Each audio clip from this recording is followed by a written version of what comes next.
C'est l'un des derniers conseils communaux qu'il présidera en tant que bourgmestre d'Uccle. Je voudrais vous rassurer, je suis, comme depuis 10 ans, quotidiennement présent à la maison communale.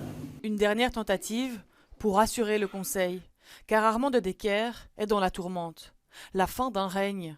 Il est en effet empêtré dans le dossier du Kazakh-Gate. Je n'ai absolument rien à me reprocher. Mais la carrière de cet homme ne peut se résumer à ces dernières années. Depuis sa plus jeune enfance, Armand de Decker pense et vit politique.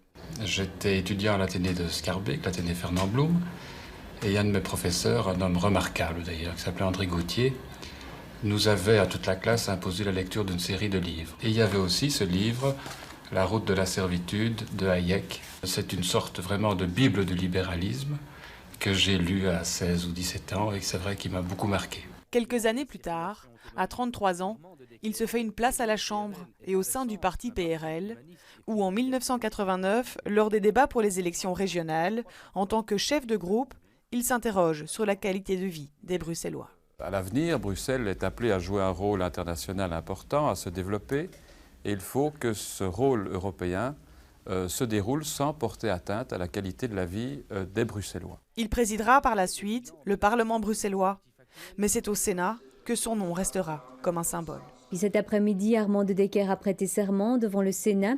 Il devient finalement le plus jeune président du Sénat. 2016, l'affaire Kazakh-Gate éclate. Il est alors inculpé pour trafic d'influence.